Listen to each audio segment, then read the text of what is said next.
O desejado de todas as nações. Capítulo 43. Barreiras derribadas.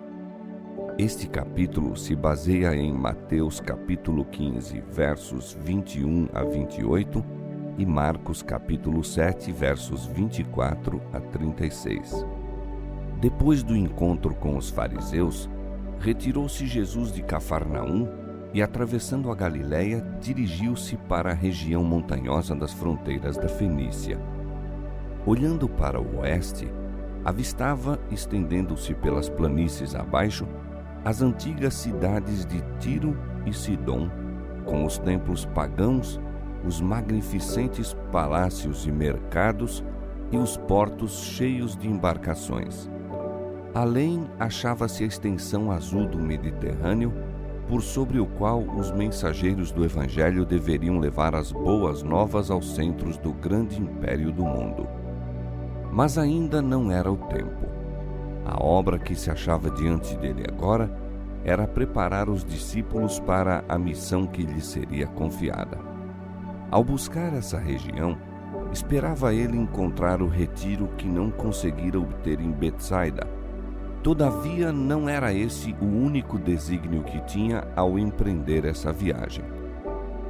Eis que uma mulher cananeia que saíra daquelas cercanias clamou dizendo: Senhor, filho de Davi, tem misericórdia de mim, que minha filha está miseravelmente endemoniada.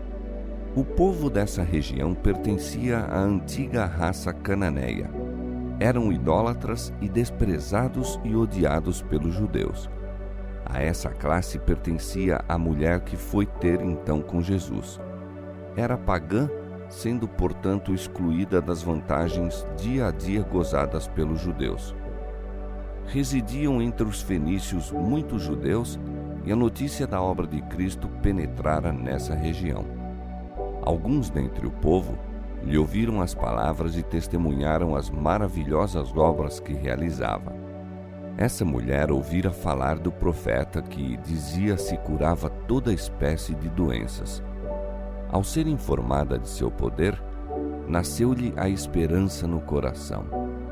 Inspirada pelo amor materno, decidiu apresentar-lhe o caso de sua filha. Tinha o firme desígnio de levar sua aflição a Jesus. Este devia curar-lhe a filha. Ela buscara auxílio dos deuses pagãos, mas não obtivera melhoras. E por vezes era tentada a pensar: que poderá fazer por mim esse mestre judaico? Mas fora-lhe dito: ele cura toda espécie de doenças, sejam ricos ou pobres os que lhe vão pedir ajuda. Decidiu não perder sua única esperança. Cristo conhecia a situação dessa mulher, sabia que o anelava ver e colocara-se-lhe no caminho. Mitigando-lhe a dor, poderia dar viva representação do que pretendia ensinar. Para esse fim, levara os discípulos àquele lugar. Desejava que vissem a ignorância existente em aldeias e cidades vizinhas da terra de Israel.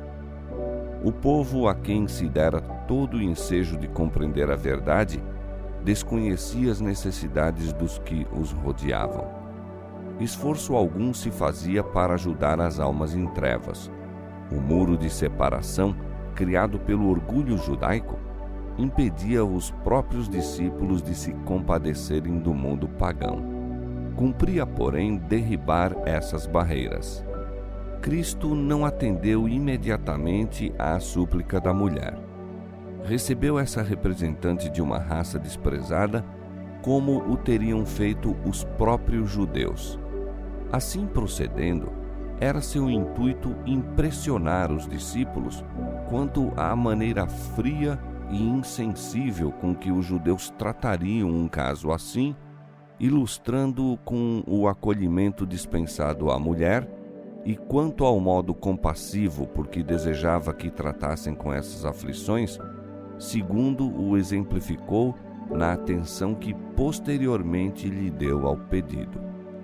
Mas embora Jesus não respondesse, A mulher não perdeu a fé. Passando ele, como se a não ouvisse, seguiu-o, continuando em suas súplicas. Aborrecidos com sua importunação, os discípulos pediram a Jesus que a despedisse. Viram que o mestre a tratava com indiferença e daí julgaram que os preconceitos dos judeus contra os cananeus lhe agradavam. Aquele a quem a mulher dirigia seus rogos, porém, era um compassivo Salvador, e em resposta ao pedido dos discípulos, disse Jesus: Eu não fui enviado senão às ovelhas perdidas da casa de Israel.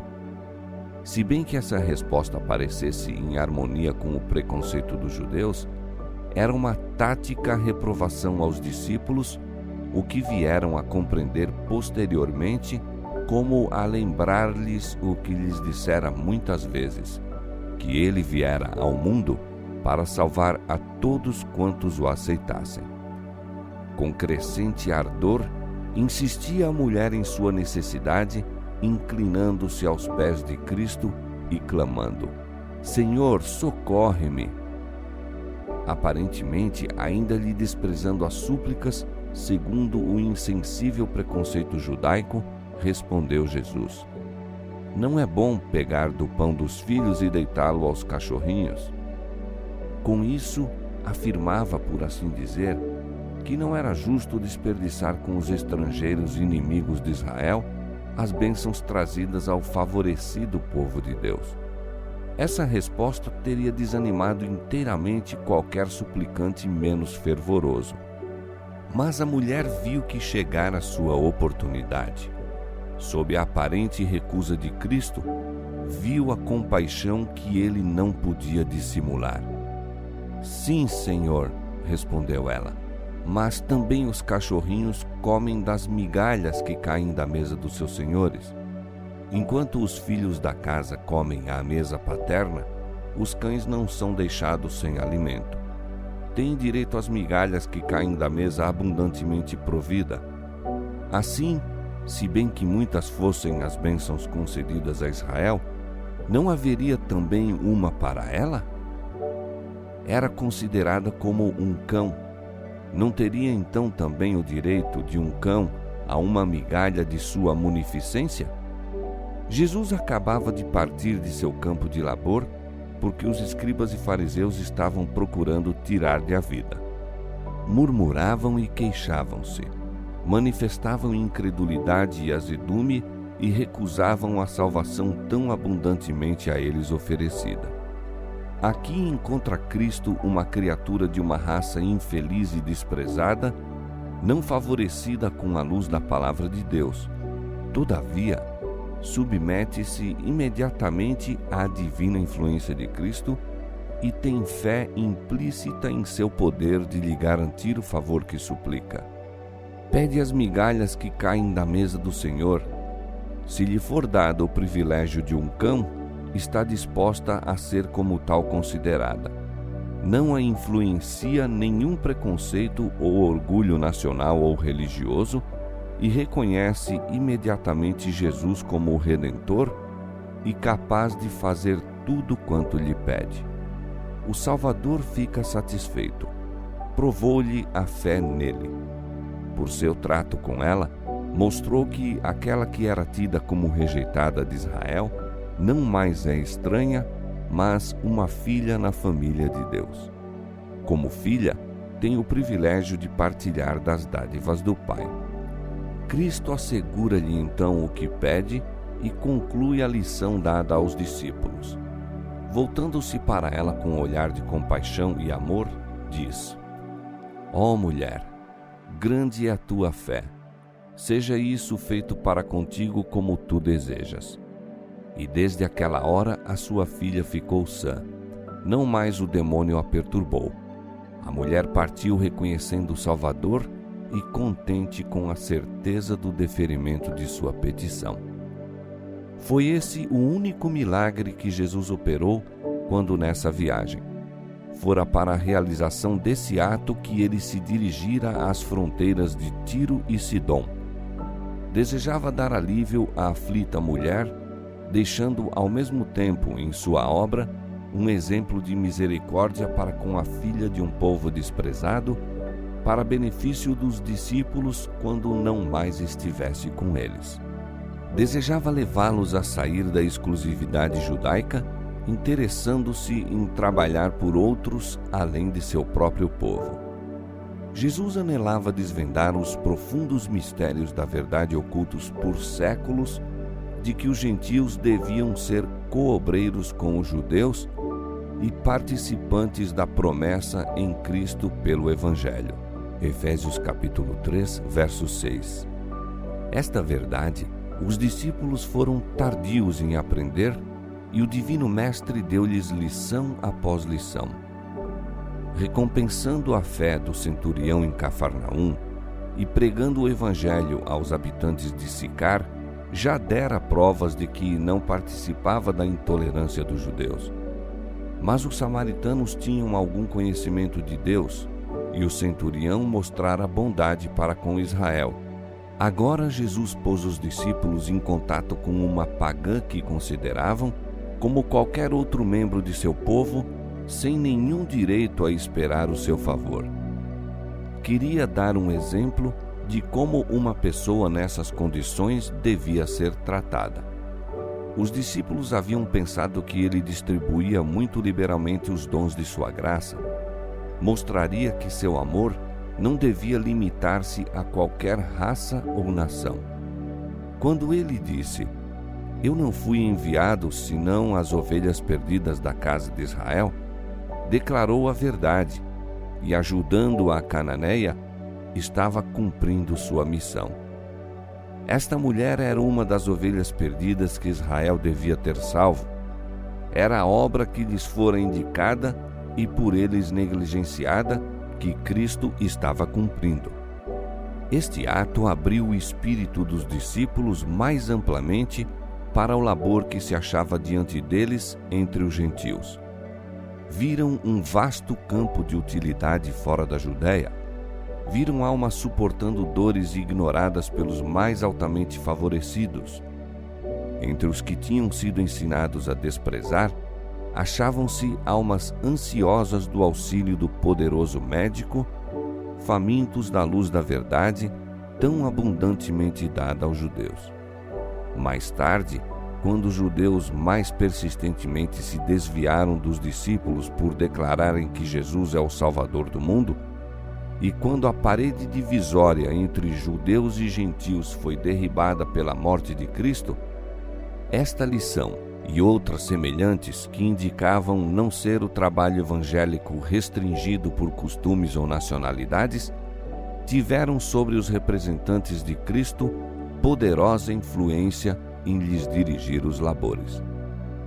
A visita do Salvador à Fenícia e o milagre aí realizado tinham ainda mais largo desígnio, não somente pela mulher aflita, nem mesmo pelos discípulos e os que lhes recebessem os serviços foi feita esta obra, mas também para que creiais que Jesus é o Cristo, o Filho de Deus, para que crendo tenhais vida em seu nome.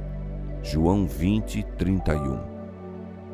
As mesmas influências que separavam os homens de Cristo 19 séculos atrás acham-se hoje em dia em operação. O espírito que ergueu a parede separatória entre judeus e gentios está ainda em atividade. O orgulho e o preconceito têm construído fortes muros de separação entre as diferentes classes de homens. Cristo e sua missão têm sido desfigurados e multidões sentem-se virtualmente excluídas do ministério do Evangelho. Não sintam elas, porém, que se acham excluídas de Cristo. Não há barreiras que o homem ou Satanás possa levantar que a fé não seja capaz de atravessar. Com fé, atirou-se a mulher fenícia contra as barreiras que se tinham elevado entre judeus e gentios. Apesar de não ser animada, a despeito das aparências que a poderiam ter levado a duvidar, confiou no amor do Salvador. É assim que Cristo deseja que nele confiemos. As bênçãos da salvação destinam-se a toda a alma. coisa alguma, a não ser sua própria escolha, pode impedir qualquer homem de tornar-se participante da promessa dada em Cristo pelo Evangelho. As castas são aborrecíveis a Deus. É-lhe desconhecida qualquer coisa dessa natureza. Aos seus olhos, a alma de todos os homens é de igual valor.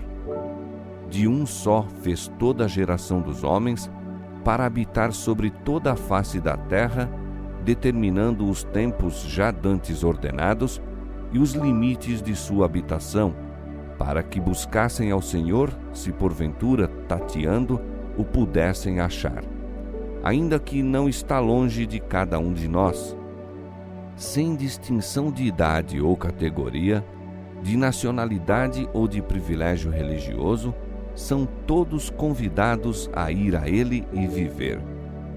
Todo aquele que nele crer não será confundido, porquanto não há diferença. Nisto não há judeu nem grego, não há servo nem livre. O rico e o pobre se encontram. A todos os fez o Senhor. O mesmo é o Senhor de todos os que o invocam, porque todo aquele que invocar o nome do Senhor será salvo. Atos capítulo 17, versos 26 e 27, Gálatas capítulo 3, verso 28, Provérbios capítulo 22, verso 2 e Romanos capítulo 10, versos 11 a 13.